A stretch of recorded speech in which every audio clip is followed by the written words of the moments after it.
ও আমার বান্দারা, দুনিয়ার জমিনে তোমাদের কোথাও যদি কোরআন তেলাওয়াত করা হয়, কোরআনের আলোচনা করা হয়, কোরআনের কথা বলা হয়, তোমরা কান লাগিয়ে, মনোযোগ লাগিয়ে, কান লাগিয়ে ভালো করে শ্রবণ করো, শোনো। আশা করা যায় তোমাদের উপর আল্লাহর রহমত বর্ষণ হবে। কার কথা? নিঃসন্দেহ এই এলাকার মধ্যেই এই সময়টুকু আজকে এখানে কোরআন তেলাওয়াত করা হয়। আমার দৃঢ় বিশ্বাস, আল্লাহর কোরআনের সত্যতার সাথে বলতে পারি, আমাদের উপর আল্লাহর রহমতের ছাউনি দ্বারা আল্লাহর রহমত বিশেষ করে বর্ষণ হতেছে। দ্বিতীয় নাম্বার মুমিনদের বৈশিষ্ট্য হল وَإِذَا تُلِيَتْ عَلَيْهِمْ آيَاتُهُ زَادَتْهُمْ ঈমানা। আমার কোন বান্দাদের মাঝে যখন কোরআনের আয়াত তেলাওয়াত করে শোনানো হয়, জাদাতহুম ঈমানা, আমার ঈমানদার প্রকৃত খাঁটি ঈমানদার যারা, তাদের ঈমান আরো বৃদ্ধি হয়ে যায়। সুবহানাল্লাহ। কিন্তু কিছু কিছু মানুষ এমন রয়েছে, দুনিয়ার সব কিছু শুনতে পারে, বলতে পারে, চলতে পারে, আল্লাহর কোরআন শুনলে তাদের অন্তর গরম হয়ে যায়। এই ধরনের মানুষ আপনাদের এই অঞ্চলে নাই। আল্লাহ বলছে প্রকৃত ঈমানদার হবে তারা, যখন তাদের মাঝে কোরআন তেলাওয়াত করা হয় তাদের ঈমানগুলো বৃদ্ধি হয়ে যাবে। আর যখন কোরআনের কথা বলা হয় তখন তাদের হৃদয়গুলো, অন্তরগুলো নরম হয়ে যায়। সুবহানাল্লাহ। ওয়া আলা রাব্বিহিম ইয়াতাওয়াক্কালুন। আমার প্রকৃত ঈমানদার বান্দা হবে তারা, তারা সর্ব অবস্থায় ওই আল্লাহর উপর ভরসা করে। ওয়ার এই ফরের ভাষীরা, আমাদের সব অবস্থায় আমরা ভরসা করি কার উপর? জীবনের শুরুতে ভরসা কার? হায়াতের মালিককে, রিজিকের মালিককে, সম্মান মর্যাদা দেওয়ার মালিককে, গুনাহ মাফ করার মালিককে। এই জন্য দুনিয়ার সর্ব অবস্থায় মুমিন ব্যক্তি কেবলমাত্র আল্লাহর উপর ভরসা করবে। কারণ আল্লাহ রাব্বুল আলামিনের প্রতি যদি আমরা ভরসা করার মতো ভরসা করতে পারি, আল্লাহর নবী, বিশ্ব নবী মুহাম্মদুর রাসূলুল্লাহ সাল্লাল্লাহু আলাইহি ওয়াসাল্লাম বললেন, আমার কোন উম্মত যদি আল্লাহ রাব্বুল আলামিনের উপর ভরসা করার মতো ভরসা করে, আল্লাহ পাক রব্বুল আলামিন পাখিদের মতো ওই বান্দাদের খাবারের রিজিকের ফয়সালা করে দিবেন। সুবহানাল্লাহ। আমাদের রিজিকের ফয়সালা কে করে?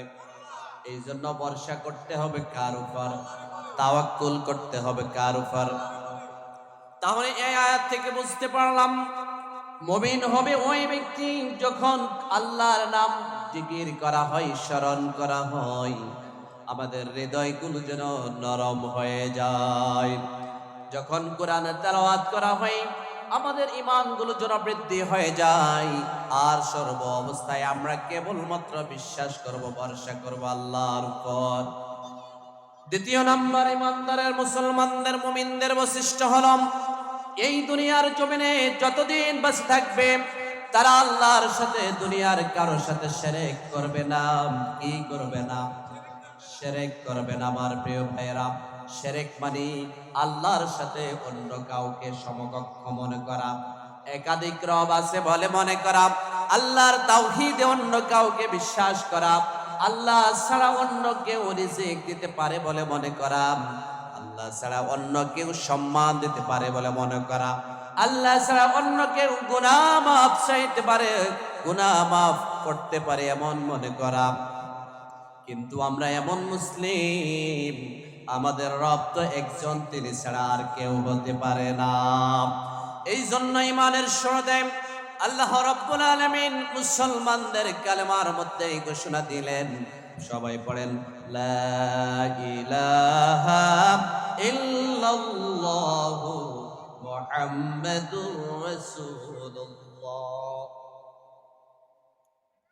সাল্লাল্লাহু আলাইহি ওয়াসাল্লাম। আল্লাহ রাব্বুল আলামিন আমাদেরকে বুঝিয়ে দিয়েছেন, ও মুসলমানেরা, ও ইমানদারেরা, একটু খেয়াল করে শোনো, তোমাদের রব তো আমি আল্লাহ ছাড়া অন্য কেউ হতে পারে না। লা ইলাহা, নেই কোনো ইলাহ, নেই কোনো ইবাদত পাওয়ার যোগ্য, নেই কোনো হুকুমদাতার যোগ্য, আনুগত্য করার যোগ্য কেউ নেই। আল্লাহ ছাড়া অন্য কারো আইন মানি না, অন্য কারো আমি বিধান মানি না, অন্য কারো আমি গোলামি করি। আমি আল্লাহ ছাড়া অন্য পৃথিবীর কারো কাছে মাথা নত করি না। আমি একজন মুসলিম, লিল্লাল্লাহু, কেবলমাত্র আল্লাহকে আমি রব মানি। ওই আল্লাহর সামনে দৈনিক 5 বার মাথা নত করি। জোরে বলেন সুবহানাল্লাহ। কুরআনে কারীম আল্লাহ রাব্বুল আলামিন সূরা ইখলাসের মধ্যে বললেন, কুল হুয়াল্লাহু আহাদ, আল্লাহুস সামাদ, লাম ইয়ালিদ ওয়া লাম ইউলাদ ওয়া লাম ইয়াকুল লাহু কুফুয়ান আহাদ। কুল হুয়াল্লাহু আহাদ, তোমাদের রব তো একজন, তিনি ছাড়া অন্য কোনো কেউ উপাস্যকারী, তোমাদের গুনাহ মাফকারী, তোমাদের রিজিক দাতা, আইন দাতা, বিধান দাতা অন্য কেউ হতে পারে। কিন্তু আমরা এমন মুসলিম, আমরা নামাজের মধ্যে এক আল্লাহকে স্বীকার করি, নামাজের মধ্যে উঠতে বসতে, রুকুতে সেজদাতে, কেরাতের মধ্যে সব জায়গা ওই আল্লাহর প্রশংসা করি, আর সমাজের মধ্যে ওই আল্লাহর হুকুম মানতে রাজি নয়। এরকম আছে না নাই? আল্লাহ পাক বলছেন, ওই ব্যক্তি হবে প্রকৃত বান্দা যিনি নামাজের মধ্যে আমাকে রব মানে, সমাজের মধ্যেও আমাকে রব মানে। বাংলাদেশে এমন কিছু মুসলমান আছে আল্লাহকে মসজিদের মধ্যে সীমাবদ্ধ করতে চায়, সমাজের মধ্যে আল্লাহর হুকুম মানতে রাজি নয়। ঠিক না ঠিক? কিন্তু আল্লাহ রাব্বুল আলামিন বললেন, ও বান্দারা, প্রকৃত ইমানদার হবে তারা, প্রকৃত মুমিন হবে তারা, যারা আমার উপর, আমার সাথে অন্য কাউকে শরীক করে না, অংশ স্থাপন করে না। তিনি কুরআনে কারিমে বললেন, যারা আমার সাথে শিরক করবে তাদের পরিণতি সম্পর্কে আল্লাহ রাব্বুল আলামিন কুরআনে কারিমে বলেন, ইন্নাহু মাইয়ুশরিক বিল্লাহি ফাকাদ হারামাল্লাহু আলাইহিল জান্নাহ। নিশ্চয় যারা আমি রবের সাথে দুনিয়ার অন্য কোন মানুষকে রবের মতো মর্যাদা দেয়, সম্মান দেয়, আমি রব ছাড়া অন্য কারো গোলামি করে, তারা যেন আমার সাথে শিরক করলো, আমি আল্লাহ রাব্বুল আলামিন ঘোষণা করে দিলাম, ফাকাদ হারামাল্লাহু আলাইহিল জান্নাহ। যারা আমার সাথে শিরক করবে, আমার রবের সাথে তাওহীদের রুবুবিয়্যাতে আমার সিফাতে শিরক করবে, আমি আল্লাহ ঘোষণা করে দিলাম তাদের জন্য আমার জান্নাত হারাম হয়ে যাবে। নাউযুবিল্লাহ। ওয়া মাআহুমুন নার, ওয়া মাআহুমুন নার, ওয়া মাআহুমুন নার। ওই সমস্ত শিরকটা তাদের জন্য আমার জাহান্নামের আগুন রেখেছি। আওয়াজ বলেন নাউযুবিল্লাহ। আমার প্রিয় ভাইয়েরা, ও রায়পুরের ভাইয়েরা, আল্লাহর সাথে যতদিন পৃথিবীর জমিনে বাঁচবো অন্য কারোর সাথে তুলনা করব আল্লাহর হুকুমের সাথে? দুনিয়ার সব কিছু আমার পিছনে, আমার আল্লাহর বিধান উপরে। আমি যখন নামাজের মধ্যে এভাবে বলি আল্লাহু আকবার, ও আল্লাহ, তোমার উপর বড় আর কেউ হতে পারে না। সূরা ফাতিহার প্রত্যেকটা আয়াতের মধ্যে আল্লাহর প্রশংসা করি, রুকুতে গিয়ে বলি সুবহানা রাব্বিয়াল আযীম। ও আল্লাহ, তুমি সেরা, তুমি সম্মানিত, তোমার চেয়েও বড় আর পৃথিবীতে কেউ হতে পারে না। আমি সিজদায় গিয়ে বলি সুবহানা রাব্বিয়াল আ'লা। আল্লাহ, আমি তোমার প্রশংসা করি। সিজদা থেকে আবার যখন উঠি আল্লাহু আকবার বলে বলি, আল্লাহ, তোমার মতো পৃথিবীতে এত শ্রেষ্ঠ, সুমহান, এত বড়, মর্যাদাপূর্ণ আর কেউ হতে পারে না। একজন নামাজি যখন নামাজের মধ্যে রবের সাথে দুনিয়ার কাউর সাথে শরিক করে না। নামাজ থেকে যখন পারেক হয়ে যায় ওই মানুষ দুনিয়ার জীবনে, সামাজিক জীবনে, রাজনৈতিক জীবনে, অর্থনৈতিক জীবনে আল্লাহর সাথে অন্য অসংখ্য ব্যক্তিকে সমকক্ষ মনে করে। উচ্চ আওয়াজে বলেন নাউজুবিল্লাহ। তাহলে শিরকদাতাদের স্থান আমরা কোরআন থেকে জানতে পারলাম। আল্লাহ রাব্বুল আলামিন তাদের জন্য জাহান্নামের আগুন তৈরি করে রেখেছেন। তারপরে আবার বলছেন ওয়ামা লিয-যালিমিনা মিন আওসার। ওই ব্যক্তি হলো জালেম, ওই ব্যক্তি হলো জালেম যারা আমার জমিনে বসবাস করবে, আমার হুকুম মানবে না, আমার সাথে অন্য কাউরে রবের মতো সমকক্ষ মনে করবে। আমি আল্লাহ ঘোষণা করে দিলাম তারা আমার ইমানদার হতে পারে না, তারা হবে জালেম, তারা হবে জালেম। উচ্চ আওয়াজে বলেন নাউজুবিল্লাহ। ওয়ামা লিয-যালিমিনা মিন আনসার। কালকে আমাদের কঠিন ময়দানে ওদের জন্য কোনো সাহায্য সুপারিশকারী কেউ হতে পারে না। আমার প্রিয় ভাইয়েরা, দুনিয়ার জমিনে যদি কোনো বিপদগ্রস্ত হয়, অসুস্থ হয়, অ্যাক্সিডেন্ট করে, কিছুক্ষণের মধ্যে আমার অনেক আত্মীয় স্বজন আপনজন দাঁড়িয়ে যায়। হাসরের ময়দানে আল্লাহ রাব্বুল আলামিন বললে যারা দুনিয়ার জমিনে শিরক করবে, আল্লাহর সাথে অন্য কাউকে সমকক্ষ মনে করবে, আল্লাহর হুকুমকে বাদ দিয়ে, আল্লাহর কোরআনকে বাদ দিয়ে মানব রচিত আইন দিয়ে জীবন পরিচালনা করবে, সমাজ পরিচালনা করবে, রাষ্ট্র পরিচালনা করবে, আল্লাহ পাক ঘোষণা করে দিলেন তারা শিরক করলো। আমি আল্লাহ ঘোষণা করে দিলাম ওয়ামা লিয-যালিমিনা মিন আনসার। এদের জন্য দুনিয়ায় আখিরাতে পরকালে কোনো সাহায্যকারী সুপারিশকারী থাকবে না। আমার প্রিয় ভাইয়েরা, তাহলে যারা শিরক করে, কোরআনে অন্য আয়াতে বলে ইন্নাশ শিরকা লাযুলমুন আযীম। শিরক হলো ক্ষমার সবচেয়ে অযোগ্য অপরাধ, সবচেয়ে বড় অপরাধ। তাহলে আজকে কোরআনের মাহফিল থেকে বুঝতে পারলাম যতদিন জমিনে, এই জমিনে বসবাস করব, আল্লাহর হুকুম ছাড়া অন্য কার হুকুম মানব, আল্লাহর গোলামি ছাড়া অন্য কার গোলামি করব। যদি মুমিন হতে চাই, আল্লাহর প্রিয় বান্দা হতে চাই, আল্লাহর হুকুম ছাড়া অন্য কারো আনুগত্য, দাসত্ব, গোলামি মেনে নেব না। আমার প্রিয় ভাইয়েরা, আল্লাহ রাব্বুল আলামিন 3 নাম্বার মুমিনদের বৈশিষ্ট্য গুণাবলী সম্পর্কে বললেন। যারা আমার পিওর খাঁটি ইমানদার মুমিন বান্দা হবে, এই দুনিয়ার জমিনে তারা কখনো জিনা ব্যভিচারে লিপ্ত হতে পারে। আমার প্রিয় যুবক ভাইয়েরা, দুনিয়ার যৌবনের কারণে অসংখ্য গুনার কাছে আমরা লিপ্ত হয়ে যাই। আল্লাহ রাব্বুল আলামিন বলছে ও দুনিয়ার মানুষেরা, আমার বান্দারা, ওয়ালা ইয়াজনুন, তোমরা জিনা ব্যভিচারের নিকটবর্তী হয়ো। ওয়ালা তাকরাবুজ জিনা ইন্নাহু কানা ফাহিশা। ও আমার বান্দারা রে, তোমরা জীবনে কখনো জিনা ব্যভিচারের ধারে কাছে যাইও। বিশ্বনবী মুহাম্মদুর রাসূলুল্লাহ সাল্লাল্লাহু আলাইহি ওয়াসাল্লাম বললেন জিনাল আইনাইন নাজর।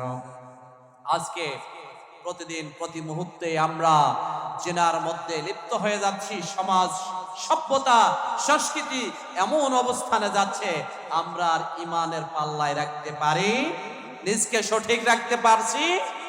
আমি আপনাদেরকে কথা বলতে চাই, 10 বছর আগে আমাদের ইমানে আমলে অবস্থা যেটা ছিল, এখন কি সেটা আছে? কমছে না বাড়ছে? যত প্রযুক্তির যুগ আসছে, আমাদের ইমান দিন দিন দিন কমছে। আমাদের বিশ্বাস একজনের প্রতি, তিনি কে? আমার প্রিয় ভাইয়েরা, বিশ্বনবী মুহাম্মদুর রাসূলুল্লাহ সাল্লাল্লাহু আলাইহি ওয়াসাল্লাম বললেন, ও আমার উম্মতরা রে, যতদিন পর্যন্ত তোমরা 2টা বস্তুর হেফাজত করতে পারবে। কয়টা? দুইটা বস্তুর হেফাজত করতে পারবে, কানা মাই ফিল জান্নাহ, আমি রাসূল ওই ব্যক্তিকে তাকে আমার সাথে করে আমার জান্নাতে নিয়ে যাব। জোরে বলেন সুবহানাল্লাহ। সাহাবায়ে কেরাম জিজ্ঞেস করলেন, ইয়া রাসূলুল্লাহ, ইয়া হাবিবাল্লাহ, ওই দুইটি বস্তু কি? আল্লাহ রাসূল বললেন, যে ব্যক্তি নিজের জবানের হেফাজত করতে পারবে আর নিজের যৌনাঙ্গে লজ্জাস্থানের হেফাজত করতে পারবে, আমি রাসূল কানা মাই ফিল জান্নাহ, রাসূল দুইটি আঙ্গুল উপরের দিকে উঠে এভাবে দেখালেন, আমি রাসূল সাথে করে এভাবে তাকে জান্নাতে নিয়ে যাব। আমার প্রিয় যুবক ভাইরা, যাদের বিবাহের বয়স হয়েছে, আমার প্রিয় অভিভাবক ভাইদেরকে, বাবাদেরকে বলবো, সন্তান যখন নির্দিষ্ট বয়স হয়ে যায় তাদের বৈধভাবে বিবাহের ব্যবস্থা করে দেওয়া অভিভাবকদের দায়িত্ব। কারণ যদি যারা ব্যভিচারে লিপ্ত হয় তার জন্য তার অভিভাবক আল্লাহর কাছে দায়ী থাকবে। আজকে এই কোরআনের মজলিস থেকে বুঝতে পারলাম, মুমিনদের 3 নাম্বার বৈশিষ্ট্য হলো, মুমিন কখনো জানা ব্যভিচারে লিপ্ত হতে পারে। 4 নাম্বার বৈশিষ্ট্য হলো, ওই ব্যক্তি প্রকৃত মুমিন। 4 নাম্বার বৈশিষ্ট্য হলো, তারা সর্ব অবস্থায় নিজের লজ্জাস্থানের হেফাজত করবে, নিজের ভিতরে লজ্জাবোধ অনুভব করবে। আল্লাহ পাক রব্বুল আলামিন বললেন, والذين هم لفروجهم حافظون, প্রকৃত ঈমানদার, প্রকৃত মুমিন ওই ব্যক্তি যিনি তার লজ্জাস্থানের হেফাজত করে। সুবহানাল্লাহ বলেন। এই জন্য আজকে মানুষ জবান দিয়েছে কে? আরো জোরে বলেন, জবান দিয়েছে কে? এই জবান দিয়ে মিথ্যা কথার অবস্থান তৈরি করি, এই জবান দিয়ে আমরা মিথ্যা সাক্ষ্য দিই, আল্লাহর নাফরমানি কাজে লিপ্ত হয়, আমার জবান দিয়ে মিথ্যা কথা বলে, শিরক করে, গীবত করে, একজনকে নিন্দা করে। বর্তমান প্রযুক্তির যুগে একটি মিথ্যা কথা ফেসবুক, ইমেল, ইন্টারনেটের মধ্যে আমি ছড়াই দিতে একটা মুহূর্ত দেরি হয়, অথচ আল্লাহ রাব্বুল আলামিন জবান দিয়েছে। এই জবান দিয়ে আমার উচিত আল্লাহকে স্মরণ করা, এই জবান দিয়ে আমাকে উচিত আল্লাহর জিকির করা, আল্লাহর কোরআন তেলাওয়াত করা। এই জবান দিয়ে আমার উচিত এই গুণধর সমাজকে, এই ভুল সমাজকে, অন্ধকারাচ্ছন্ন সমাজের মানুষগুলোকে আলোর দিকে নিয়ে আসা। কিন্তু আমরা সেই কাজে না লিপ্ত হয়ে আমরা জেনা ব্যভিচারের মধ্যে লিপ্ত হই। আল্লাহ রাসূল সাল্লাল্লাহু আলাইহি ওয়াসাল্লাম বললেন, যারা জেনা ব্যভিচারে লিপ্ত হবে, নিজেদের লজ্জাস্থানের হেফাজত করতে পারবে না, তারা কখনো মুমিন ঈমানদার বান্দা হতে পারে। এই জন্য আমাদের উচিত হবে, যতদিন দুনিয়ার জমিনে বাঁচব, আমাদের নিজেদের ইজ্জতের হেফাজত করব আর নিজেদের ভিতরে লজ্জাশীলতা রাখবো। লজ্জাবোধ, শরমবোধ থাকা ঈমানের অন্যতম একটি অঙ্গ। জোরে বলেন সুবহানাল্লাহ। আমার প্রিয় ভাইয়েরা, 5ম নাম্বার বৈশিষ্ট্য হলো, মুমিন বান্দাদের 5ম নাম্বার বৈশিষ্ট্য হলো, আল্লাহর খাস বান্দা যারা হবে, ঈমানদার বান্দা যারা হবে, তারা কখনো তাদের মা বাবার সাথে বেয়াদবি করবে। যাদের মা বাবা বেঁচে আছেন তাদের সাথে কখনো বেয়াদবি করবে না, এমন আচরণ করবে না যেই আচরণের কারণে মা বাবার মনে কষ্ট আসে, যে আচরণের কারণে মা বাবা অভিশাপ দেয়। বাংলাদেশে এমন কিছু সন্তান রয়েছে, বাবার গলায় ছুরি বসিয়েছে, আমরা দেখেছি না দেখি নাই? দেখেছেন না দেখেন নাই? কিন্তু এটার আমি গবেষণা করে অ্যানালাইসিস করে দেখেছি, কেন সন্তান হয়ে বাবা মায়ের গলায় ছুরি বসালো। গত 8-9 বছর আগে ঐশী নামক এক মেয়ে তার ঘুমন্ত মা বাবাকে হত্যা করেছে। কিছুদিন আগে ভোলায় শুনেছি একজন ছেলে তার বাবাকে হত্যা করেছে। কারণ কি? আল্লাহ রাব্বুল আলামিনের এই কোরআন গবেষণা করে পেয়েছি, ওই সন্তানকে মা বাবা আল্লাহর দ্বীন শিখাইতে পারে নাই, আল্লাহর কোরআন শেখানো হয় নাই। কোরআনের শিক্ষা না থাকার কারণে, কোরআনের জ্ঞান না থাকার কারণে মা বাবার মর্যাদা তারা বুঝে নাই। অথচ আল্লাহ রাব্বুল আলামিন সেই মা বাবার সম্পর্কে কোরআনে কারিমে সূরা বনী ইসরাঈলের মধ্যে বলছেন ওয়াকাদা রাব্বুকা আল্লা তা'বুদু ইল্লা ইয়াহু ওয়া বিল ওয়ালিদাইনি ইহসানা। ও আমার বান্দারা, আমার ইবাদতের পরে তোমরা কেবলমাত্র আমার ইবাদত করো, আমার ইবাদত ছাড়া অন্য কারো ইবাদত করিও। আমার ইবাদতের পরে তোমাদের মা বাবার সাথে ইহসান করো, সৎ আচরণ করো, সদাচরণ করো, তাদের খেদমত করো, তাদের চিকিৎসা করো, তাদের খাবারের ব্যবস্থা করো। কার নির্দেশ? আর জোরে বলেন, কার নির্দেশ? আল্লাহ পাক বললেন এই পৃথিবীর জমিনে আমি তোমাদেরকে মা বাবার মাধ্যমে তোমাদেরকে পৃথিবীতে সৃষ্টি করেছি, কখনো মা বাবার সাথে অসৎ আচরণ করিও। وَقَضَى رَبُّكَ أَلَّا تَعْبُدُوا إِلَّا إِيَّاهُ وَبِالْوَالِدَيْنِ إِحْسَانًا। আমার ইবাদতের পরে তুমি যদি মুমিন হতে চাও, আমার ইবাদতের পরে তুমি তোমার মা বাবার সাথে সুন্দর আচরণ করো। আমার প্রিয় ভাইয়েরা, সেই মা বাবার কারণে পৃথিবীর জমিন দেখেছি, আলো বাতাস দেখেছি, বড় হয়েছি, মানুষ হয়েছি। আজকে অনেক মা বাবা দুনিয়ার জমিনে নেই, অনেক মা বাবা আজকে দুনিয়াতে নেই। কিন্তু যেই মা বাবা আমাদেরকে বড় করলেন, মানুষ করলেন, নিজে না খেয়ে আমাদেরকে খাওয়ালেন, নিজে চিকিৎসা না হয়ে আমাদেরকে চিকিৎসা করালেন, অনেক আদর কষ্টে যত্নে লালন পালন করালেন, এখানে অনেক মুরব্বীদের মা বাবা দুনিয়াতে নেই। আল্লাহ রাব্বুল আলামিনের কাছে এক সাহাবী এসে জিজ্ঞেস করলেন, ইয়া রাসূলুল্লাহ, আমি কার খেদমত করব? সাহাবী জিজ্ঞেস করেন, ইয়া রাসূলুল্লাহ, ইয়া হাবিবাল্লাহ, আমি কার খেদমত করব? আল্লাহ রাসূল বললেন, ইয়া উম্মুকা, তুমি তোমার মায়ের খেদমত করো।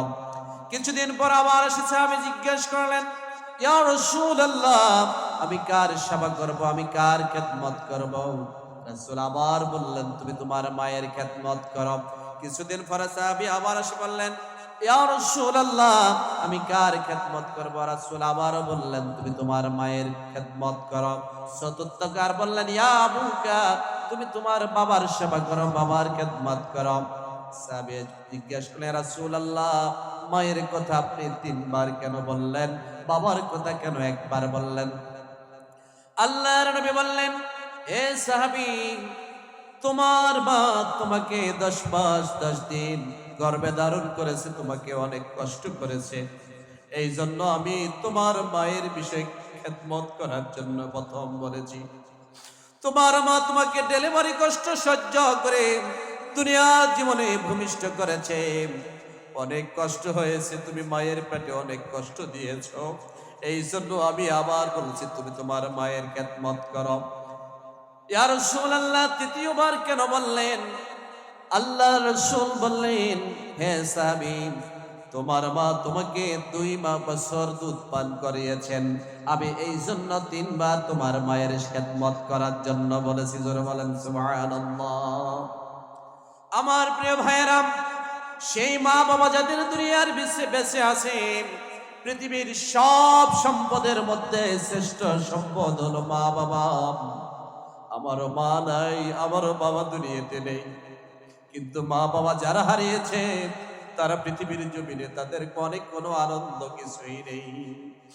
আজকের এই আলোচনা থেকে আমরা যাদের মা বাবা বেঁচে আছে, ওই মা বাবার জন্য সিদ্ধান্ত গ্রহণ করব, মা বাবার খেদমত করব, মা বাবার সাথে কখনো অসৎ আচরণ করব না, তাদের মনে কখনো ধমক দিব না, কষ্ট দিব।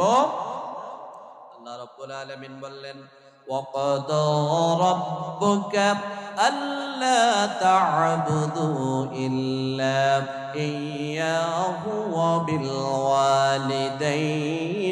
إِحْسَانًا। আমার ইবাদতের পরে তোমরা তোমাদের মা বাবার খেদমত করো, সেবা করো। ইম্মা يبلغن عندك الكبر أحدهما। এখন আপনারা বলবেন, হে আল্লাহ, আমার মা বাবা তো বয়স হয়ে গেছে, বৃদ্ধ হয়ে গিয়েছে। বাংলাদেশে এমন কিছু সন্তান রয়েছে মা বাবাকে বুড়া বুড়ি বলে, বলে না? বলে না? মা বাবাকে বুড়া বুড়ি বলা যাবে?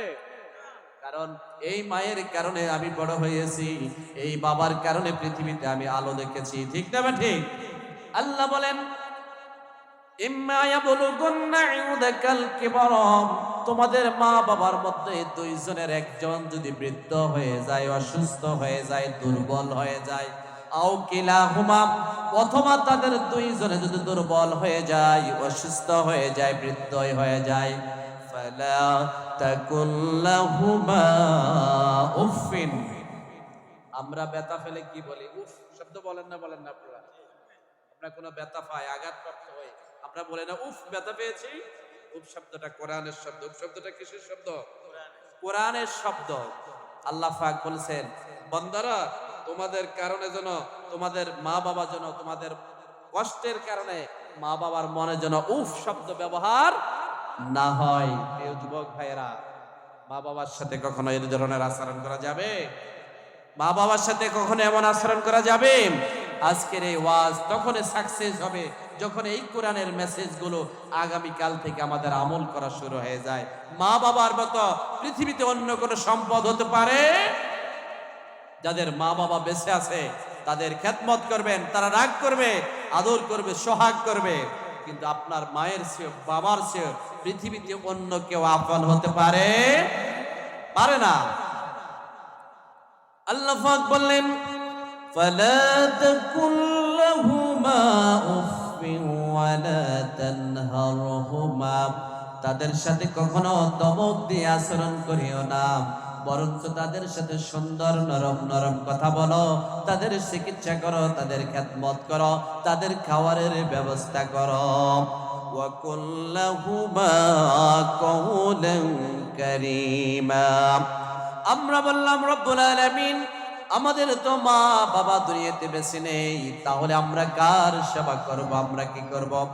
আল্লাহ রাব্বুল আলামিন তারপর আয়াতের মধ্যে বলছেন, ওয়াকফিদ লাহুমা জানাহাজ যুল্লি মিনার রাহমা ওয়া কুর রাব্বিরহামহুমা কামা রাব্বায়ানি সাগীরা। তোমাদের যাদের মা বাবা দুনিয়ার জমিনে বেঁচে নেই, তুমি প্রতিদিন সকাল বিকাল নামাজের পরে ওই মা বাবার জন্য তুমি দোয়া করো, আল্লাহ আমার মা বাবা দুনিয়াতে নেই, রব পড়েন সবাই, রব্বিরহামহুমা কামা রব্বায়ানি সাগীরা। ওগো আল্লাহ, আমার মা বাবা কত কষ্ট করে আমাকে লালন পালন করেছে, জন্ম দিয়েছে, মানুষ করেছে, আমাদের মা বাবা দুনিয়াতে নেই, দুনিয়ার জীবনে আমাদেরকে যেমন ভাবে তারা লালন পালন করেছে, আল্লাহ তুমি তোমার জান্নাতে এভাবে তাদেরকে লালন পালন করো। সুবহানাল্লাহ। তাহলে এই আয়াত থেকে বুঝতে পারলাম মা বাবার সাথে কখনো অসৎ আচরণ করা যাবে? আমার প্রিয় যুবক ভাইয়েরা, এই ওয়াদা করতে পারি? দোয়া নিব কার থেকে? আমার জীবনের সবচেয়ে বড় পীর কে? বলেন মা বাবা। কে?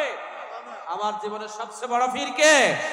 আপনার মা বাবার পায়ে ধরে, জড়ায় ধরে দোয়া নেন, গায়ে হাত বুলাই নেন, মা বাবাকে কিছু খাওয়ান, মা বাবার সাথে সম্মান করেন, পায়ে ধরে সালাম করেন, আজকে খাবারের ব্যবস্থা করেন।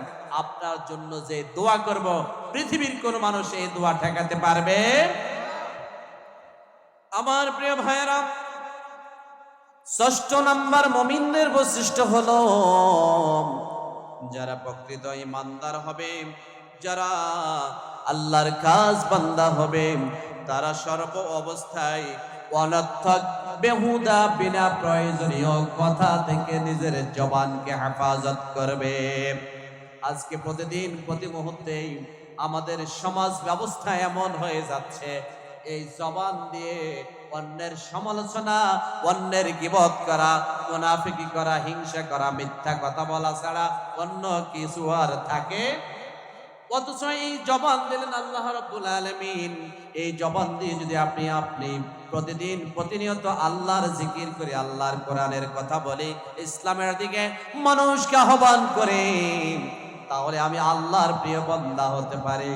অথচ আজকের মানুষগুলো এমন পর্যায়ে চলে গেছে, এই জবান দিয়ে আল্লাহর কোনো কথা নেই, আল্লাহর হুকুম মানার কোনো চিন্তা নেই। বলে কি নিজের চিন্তা তো করি না, আমাদের সমাজের ইমাম সাহেব বললে কি জবাব দিব, এই চিন্তায় আমি নামাজ কালাম পড়ে। এরকম মানুষ মনে আপনাদের এখানে নাই? এরকম আছে না নাই? নিজের চিন্তা করি না, সমাজের ইমাম সাহেব বললে কি জবাব দিব, ওই চিন্তায় আমি নামাজ কালাম পড়ি না। এরকম আছে না? এজন্য এই জবান দিয়ে অনর্থক বেহুদা বিনা প্রয়োজনীয় কথা বলা যাবে।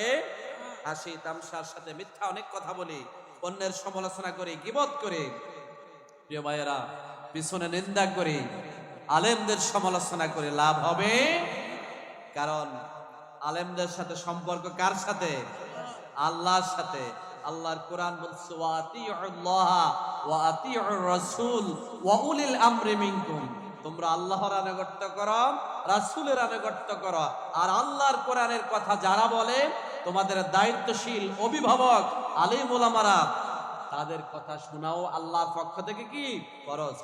কি বলেন সবাই? আমরা কি আল্লাহকে দেখেছি? রাসূলকে দেখেছি? ফেরেশতা দেখেছি? আমরা এগুলো কার থেকে শুনেছি? আলেমদের থেকে, ইমামদের থেকে, আমাদের হুজুরদের থেকে শুনেছি নাকি? অথচ বর্তমান সমাজ ব্যবস্থা আলেমদেরই মর্যাদা দিতে তারা রাজি। এই জবান দিয়ে আমাদের জবান দিয়ে কি করতে হবে? এই জবান দিয়ে কি করতে হবে? আল্লাহর গোলামি করতে হবে, আল্লাহর দিকে মানুষকে ডাকতে হবে। আমার প্রিয় ভাইয়েরা, ষষ্ঠ নাম্বার বৈশিষ্ট্য হলো জান মাল দিয়ে আল্লাহর রাস্তায় নিজের জীবনকে বিলিয়ে দেওয়া। আমাদের জীবন দিয়েছেন কে? আরো জোরে বলেন, জীবন দিয়েছেন কে? এই জীবনের মালিক কে? এই জন্য যতদিন বাঁচবো কার হুকুম মানবো? কোরআনে কারীম আল্লাহ বলেন, ইয়া আইয়ুহাল্লাযীনা আমানু হাল আদুল্লুকুম আলা তিজারাতিন তুনজিকুম মিন আযাবিন আলীম। হে ঈমানদাররা, আমি কি তোমাদেরকে এমন একটি ব্যবসার সন্ধান দেব না, যেই ব্যবসা করলে জাহান্নামের আযাব থেকে বাঁচতে পারবে? আমি কি তোমাদেরকে এমন একটি ব্যবসার কথা বলবো না? আমরা বললাম রব্বুল আলামিন বলেন সেই ব্যবসাটা কি? আল্লাহ পাক বললেন, তুমিনুনা বিল্লাহি ওয়া রাসূলিহি ওয়া তুজাহিদুনা ফি সাবিলিল্লাহি বিআমওয়ালিকুম ওয়া আনফুসিকুম। তোমরা কেবলমাত্র আল্লাহর প্রতি ঈমান আনবে, রাসূলের প্রতি ঈমান আনবে। ওয়া তুজাহিদুনা ফি সাবিলিল্লাহ, মহাসত্য প্রতিষ্ঠা করার জন্য, আমার জমিনে আমার দিন কায়েম করার জন্য, আমার বিধান প্রতিষ্ঠা করার জন্য, সত্য প্রতিষ্ঠা করার জন্য তোমরা কথা বলবে, কাজ করবে, সংগ্রাম করবে। বিআমওয়ালিকুম ওয়া আনফুসিকুম, তোমাদের মাল দিয়ে, তোমাদের জান দিয়ে আল্লাহর দ্বীন প্রতিষ্ঠা করার জন্য তোমরা কাজ করবে। যালিকুম খায়রুল লাকুম ইন কুনতুম তা'লামুন। যদি তোমরা এই কাজগুলো করো, তোমরাই সফল হবে, তোমরাই উত্তম হবে। প্রিয় ভাইয়েরা, তাহলে জীবন দিলেন কে? মরণের মালিক কে? এই জীবনে জান মাল দিবে কার জন্য? কুল ইন্না সলাতি ওয়া নুসুকি ওয়া মাহইয়ায়া ওয়া মামাতি লিল্লাহি রাব্বিল আলামিন। আল্লাহ পাক বললেন, হে রাসূল বিশ্ববাসীকে জানিয়ে দিন, তারা যেন তাদের নামাজ, তাদের রোজা, তাদের জীবন, তাদের মরণ সবকিছু আল্লাহর জন্য উৎসর্গ করে।